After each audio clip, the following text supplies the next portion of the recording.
विद्यार्थी मित्र, आपण इयत्ता 10वीच्या गणित भाग 2 मधील पायथागोरसचे प्रमेय या घटकाचा अभ्यास करत आहोत। या घटकामध्ये प्रामुख्याने आपण पायथागोरसचे प्रमेय कोणत्या त्रिकोणाकरता वापरलं जातं हे पाहिलेलं आहे। लक्षात घ्या, जो त्रिकोण काटकोन त्रिकोण असतो, म्हणजे ज्या त्रिकोणातील एक कोन काटकोन असतो, त्या काटकोन कोना करणाऱ्या कोनासमोरील बाजू ही कर्ण असते आणि पायथागोरसचे प्रमेय हे काटकोन त्रिकोणाकरताच वापरता येतं। थोडक्यात पायथागोरसचे प्रमेय हे काटकोन त्रिकोणाकरता आपण या पद्धतीने पाहिले आहे। कोणत्याही काटकोन त्रिकोणात कर्णवर्ग हा उरलेल्या इतर दोन बाजूंच्या वर्गांच्या बेरजेइतका असतो।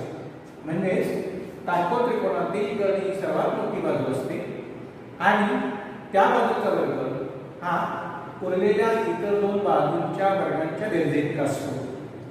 या काटकोन त्रिकोणावरील पायथागोरसच्या प्रमेयांचा आपण यापूर्वी अभ्यास केलेला आहे। यावरील अन्य बाबी ज्या आहेत त्याही आपण अभ्यासल्या आहेत। प्रामुख्याने काटकोन त्रिकोणामधील समरूपता, त्याच्यानंतर या समरूपतेवर आधारित असलेलं मध्यका संपाताचे प्रमेय, जो पुढील भाग आहे पायथागोरसच्या प्रमेयाचे उपयोजन, हे आपण आज पाहणार आहोत। पायथागोरसच्या प्रमेयाच्या उपयोजनामध्ये अपोलोनियसचे प्रमेय हे अपोलोनियसचे प्रमेय म्हणून तसेच गुणधर्म म्हणून लक्षात घेतलं जातं। एक लक्षात घ्या, काटकोन त्रिकोणामध्ये आपण पायथागोरसचे प्रमेय पाहिले, त्याकरता त्रिकोण काटकोन त्रिकोण असणं आवश्यक होतं, परंतु आपण ते अपोलोनियसचे प्रमेय पाहतो आहोत। याच्याकरता आवश्यक असणारा त्रिकोण हा काटकोन त्रिकोण असावा असं अपेक्षित नाही। तो कोणताही त्रिकोण असेल तरी आपल्याला अपोलोनियसचा प्रमेय अभ्यासता येतो। आपण इथे घेतलेला आकृतीचा अर्थ लक्षात घ्या। अपोलोनियसचा प्रमेय पाहण्याकरता आपण हा त्रिकोण एबीसी लक्षात घेऊ। या त्रिकोण एबीसी च्या बाबतीत काही घटक असणार मी फक्त उद्गत करतो। एक म्हणजे बाजू एबी, बाजू बीसी आणि बाजू एसी या त्रिकोणाच्या तीन बाजू आहेत। ए, बी आणि सी हे तीन शिरोबिंदू आहेत। त्याचबरोबर आपण इथे एक रेषाखंड काढलेला आहे। तो रेषाखंड काढताना काय अट आहे ती पहिल्यांदा मी सांगतो। बाजू बीसी चा एम हा मध्यबिंदू लक्षात घेतलेला आहे। त्यामुळे जो रेख एम आपण घेतलेला आहे, तो रेख एम हा या त्रिकोणाचा मध्यका होतो। लक्षात घ्या, मध्यकेची व्याख्या आपण अशी करू शकतो किंवा केली जाते, त्रिकोणाच्या शिरोबिंदूतून सम्मुख बाजूवर टाकलेल्या मध्यबिंदूस जोडणाऱ्या रेषाखंडास, परत एकदा, त्रिकोणाच्या शिरोबिंदूतून सम्मुख बाजूच्या मध्यबिंदूत जोडणाऱ्या रेषाखंडास मध्यकाचा आपण म्हणतो। आणि यामुळे दिलेल्या आकृतीमध्ये त्रिकोण एबीसी करता बिंदू एम हा बाजू बीसी चा मध्यबिंदू आहे आणि म्हणून रेख एम ही मध्यका आहे। आता रेख एम ही मध्यका झाल्यामुळे आपण अपोलोनियसचे प्रमेय पुढील प्रमाणे मांडू शकतो। त्रिकोण एबीसी मध्ये बिंदू एम हा बाजू बीसी चा मध्यबिंदू असेल तर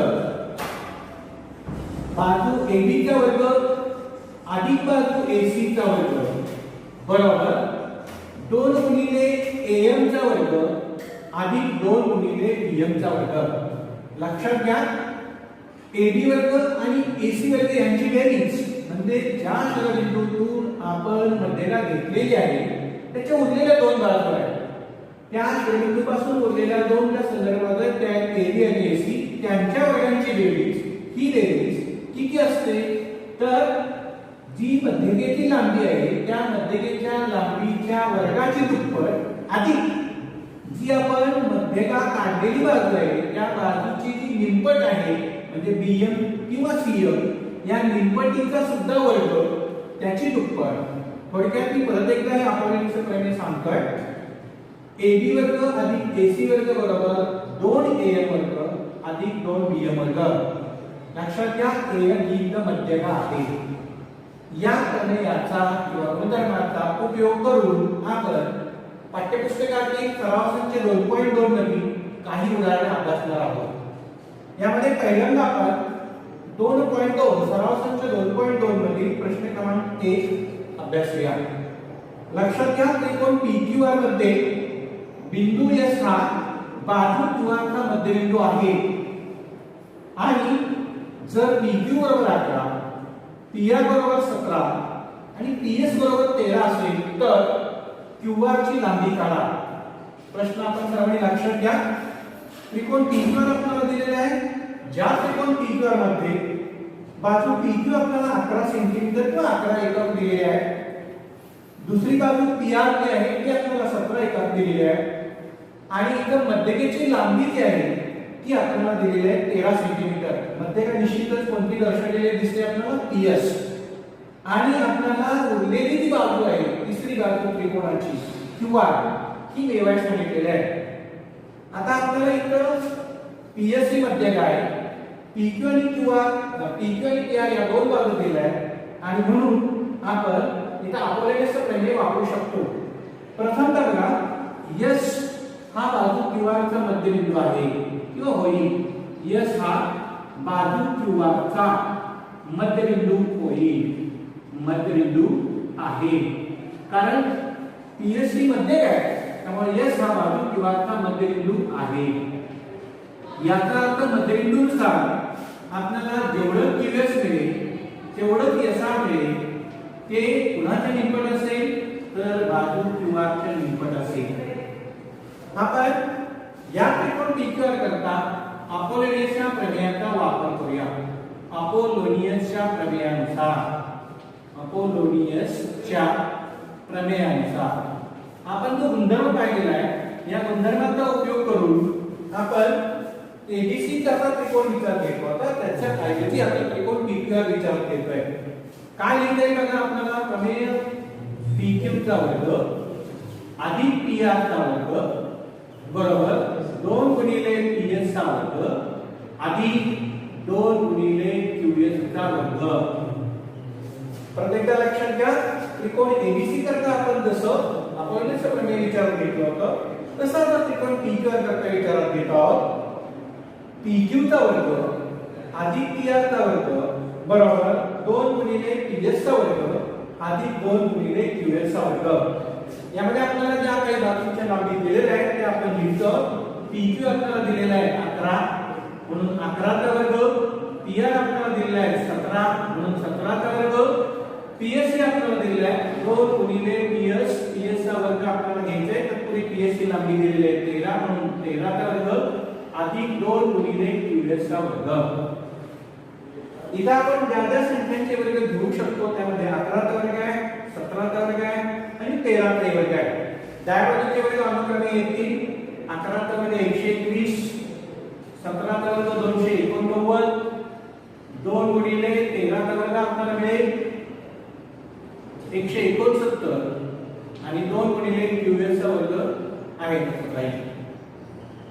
डायगोनलची बेरीज आपण केली तर ती बेरीज आपल्याला मिळेल 121 आणि 289 यांची जी बेरीज होईल ती होईल 9 1 10, आता एक येईल 8 9 10 आणि 11, परत आता एक येईल 2 1 आणि आता एक मिळून 410 आणि 269 ची दुप्पट आपण घेऊ शकतो 92 18, 2 संख्या 12 आणि 1 13, 2 1 2 आणि 1 3। लक्षात घ्या, आपण इथे जी बेरीज घेतलेली आहे की डायगोनलची बेरीज 410 आणि गुणाकाराचा जो गुणाकार आहे 2 गुणिले 13 चा वर्ग तो गुणाकार आपल्याकडे आलेला आहे। 2 गुणिले 13 चा वर्ग येईल तो आलेला 169 आणि 169 ची दुप्पट आपण करतो आहोत 338 आणि 2 गुणिले QS चा वर्ग आहे तसाच राहील।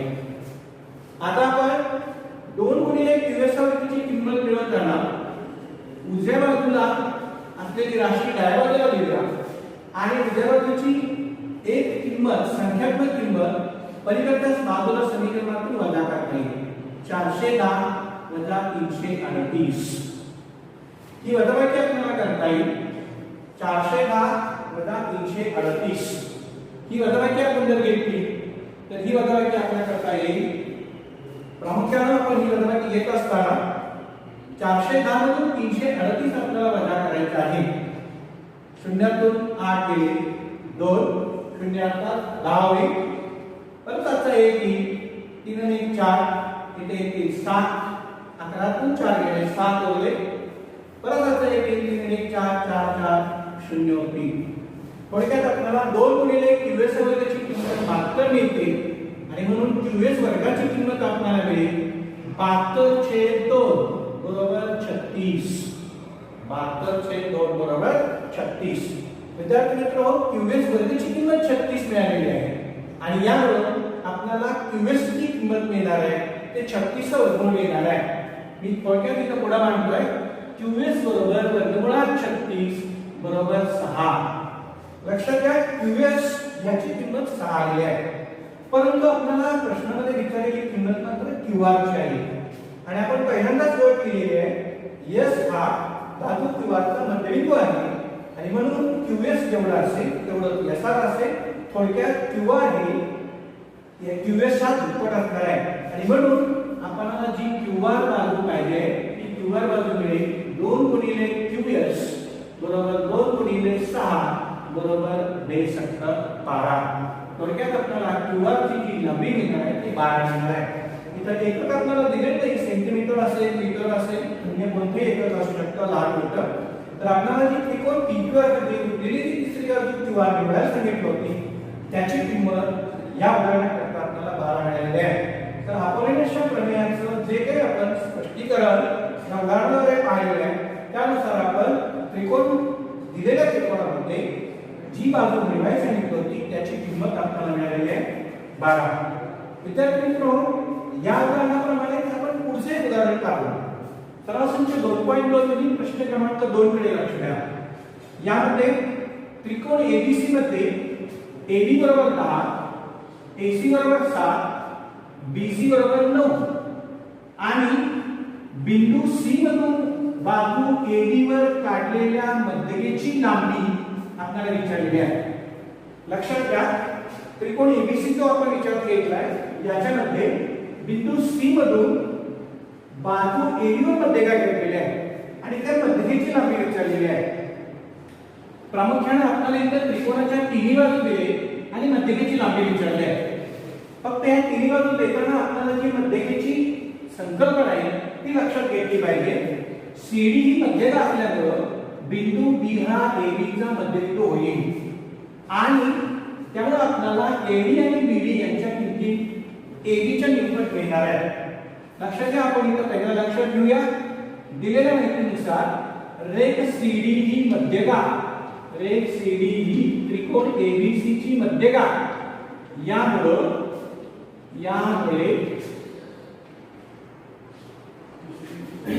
बिंदू D बाजू BC चा मध्यबिंदू, बाजू BC चा मध्यबिंदू आहे. म्हणून AD बाजू AB चा मध्यबिंदू आहे. म्हणून AB बरोबर AD बरोबर 1/2 AD बरोबर BD. आपल्याला AD ची किंमत 5 मिळेल. AD बरोबर 1/2 गुणिले 10 बरोबर 5. आता आपल्याला पायथागोरसच्या प्रमेयाच्या उपयोजनामध्ये अपोलिनेशच्या प्रमेयाचा वापर करता येणार आहे. म्हणजे त्रिकोण ABC मध्ये आपल्याला CD ही मध्यरेखा आहे, त्याची लांबी मिळवायची, त्याच्याकरता उरलेल्या काही घटकांची माहिती आपल्याला माहित झालेली आहे आणि म्हणून अपोलिनेशच्या प्रमेयानुसार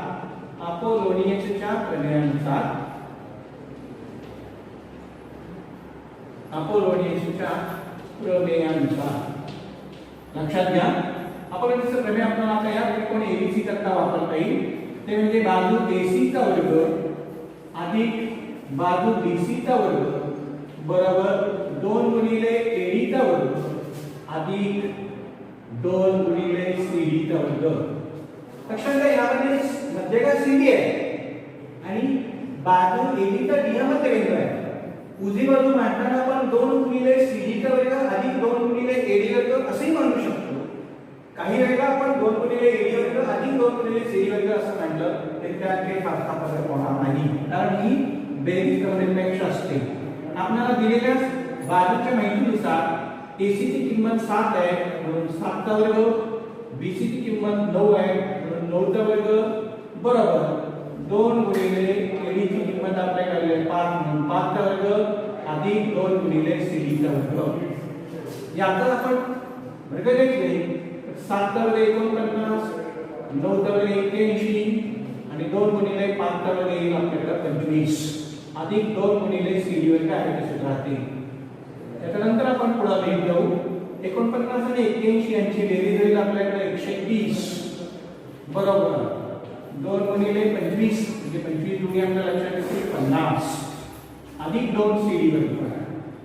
लक्षात घ्या 2 CD वर्ग आपण डावीकडे घेतले तर उजवीकडची बाजू आणि डावीकडची बाजू बदलल्यामुळे 2 CD वर्ग डावीकडे घेतले तर 50 हे 130 मधून वजा होणार आहे आणि 130 वजा 50 याची वजाबाकी आपल्याला माहिती आहे की 80. याचा अर्थ 2 CD वर्ग बरोबर 80 म्हणून CD वर्ग बरोबर 80/2 80/2 40. CD वर्गाची किंमत 40 आलेली आहे. लक्षात घ्या CD वर्गाची किंमत 40 आली म्हणजे मध्यकेची लांबी 40 आलेली नाही. आपल्याला CD ची किंमत पाहिजे आणि मग CD घेत असताना आपल्याला CD वर्गाचं वर्गमूळ घ्यावं लागेल. थोडक्यात उजव्या बाजूचं वर्गमूळ घ्यावं लागेल 40. इथं आणखी एक बाब लक्षात घेण्यासारखी आहे ती म्हणजे वर्गमुळात 40 ही अपरिमेय संख्या आहे आणि त्यामुळे तिचं वर्गमूळ आपल्याला डायरेक्ट घेता येणार नाही. याकरता आपण तिचे अवयव लक्षात घेऊ. एक पूर्णवर्ग अवयव 4 आणि दुसरा अवयव 10. आणि वर्गमुळात 40 ही किंमत आपण वर्गमुळात 4 गुणिले 10 लिहिली. त्याचा पुढे विस्तारीकरण असं होईल वर्गमुळात 4 गुणिले वर्गमुळात 10. वर्गमुळात 4 ही परिमेय संख्या आहे त्यामुळे हे उत्तर येईल 2 वर्गमुळात 10 आणि म्हणून मध्यगा CD ची लांबी आपल्याला मिळेल 2 वर्गमुळात 10. लक्षात घ्या CD बरोबर 2 वर्गमुळात 10 हे या प्रश्नाचं उत्तर असेल. CD वर्ग बरोबर 40 परंतु आपल्याला CD ची किंमत हवी आहे आणि 40 ही जी संख्या आहे ती घेत असताना आपल्याला तिचं वर्गमूळ घ्यावं लागेल कारण मध्यगेची लांबी आपल्याला CD म्हणून पाहिजे CD वर्ग म्हणून नको आहे. आणि मग आपण CD ची किंमत घेत असताना CD बरोबर वर्गमुळात 40 घेऊ. वर्गमुळात 40 ही अपरिमेय संख्या आहे आणि त्यामुळे आपल्याला तिचे वर्ग असताना अवयव शोधावा लागेल. वर्गमुळात 40 बरोबर वर्गमुळात 4 गुणिले 10 त्यामुळे वर्गमुळात 4 गुणिले वर्गमुळात 10 होते. वर्गमुळात 4 ही परिमेय संख्या म्हणून 2 वर्गमूळ येईल आणि गुणिले वर्गमुळात 10 तसेच राहतील. थोडक्यात CD ची किंमत मिळेल 2 वर्गमुळात 10. त्यामध्ये लक्षात घ्या मध्यकेची लांबी 2 वर्गमुळात 10. त्याच्यानंतर आपण या सराव संच 2.2 मधील प्रश्न क्रमांक 4 अभ्यास पाहू. विद्यार्थी मित्र इथे दिलेला प्रश्न आहे तो आकृतीमध्ये त्रिकोण ABC च्या बाजू BC चा M हा मध्यबिंदू दिलेला आहे. लक्षात घ्या त्रिकोण ABC च्या बाजू BC चा M हा मध्यबिंदू आहे.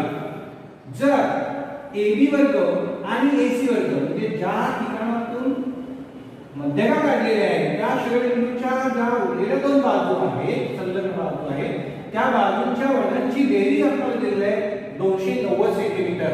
लक्षात घ्या बाजूंच्या वर्गांची बेरीज आहे ही 290 सेंटीमीटर आहे आणि मध्यगेची लांबी आहे AM ची लांबी आपल्याला 8 सेंटीमीटर दिली आहे. तर आपल्याला BC ची लांबी मिळवायची आहे. इथं आपल्याला मी आता एक संकल्पना सांगू इच्छितो की असे आहे AB चा वर्ग आणि AC चा वर्ग यांची बेरीज 290 सेंटीमीटर दिलेली आहे.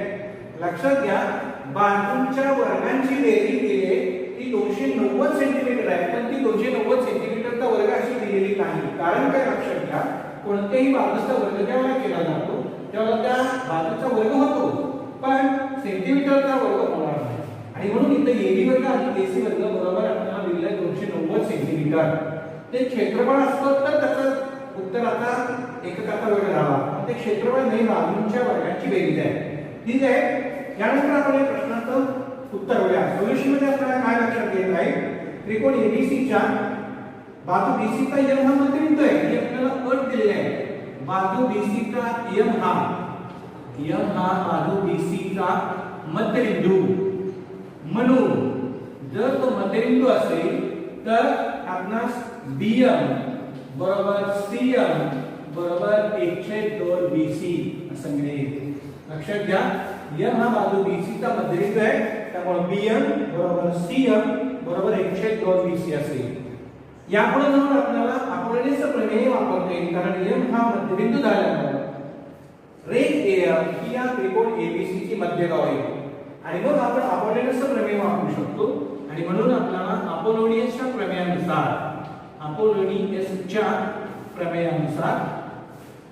आपण काय लिहू शकू, तर जिथून आपण मध्यगा घेतलेले आहे त्या बाजूंच्या वर्गांची बेरीज म्हणजे थोडक्यात AB वर्ग अधिक AC वर्ग बरोबर 2 गुणिले मध्यगा जी आहे ती आहे AM, 2 गुणिले AM चा वर्ग अधिक 2 गुणिले BM चा वर्ग.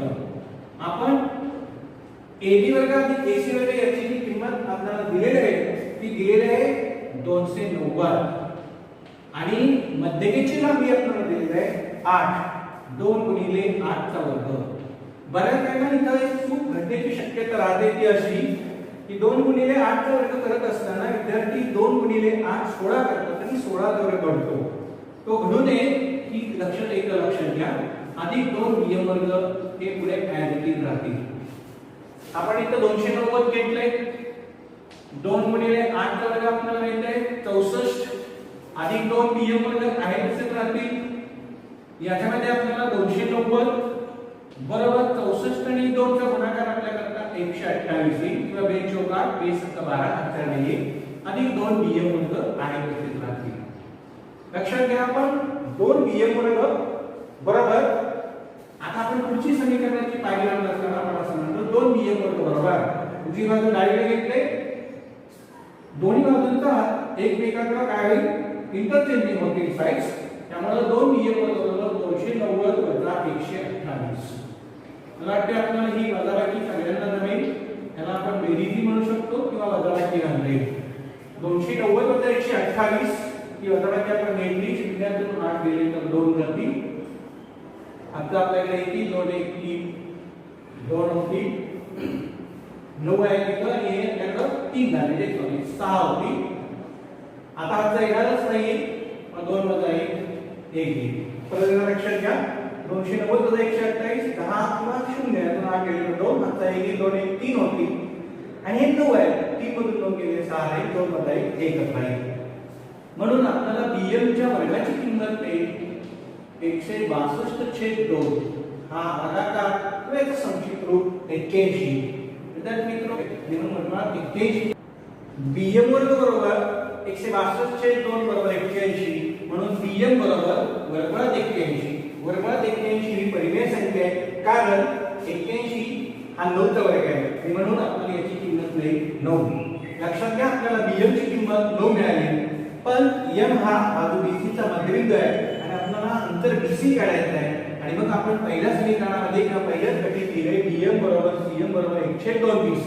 याचा अर्थ BC बरोबर आपल्याला 2 गुणिले BM मिळतील आणि याची किंमत 2 गुणिले 9 म्हणजे BC बरोबर 18 होईल. इथे आपल्याला एकक दिला असल्यामुळे आपण BC याची किंमत 18 सेंटीमीटर असं लिहू शकतो. त्यामुळे या दिलेल्या माहितीवरून आपण BC ची किंमत मिळवलेली आहे ती आलेली आहे 18 सेंटीमीटर.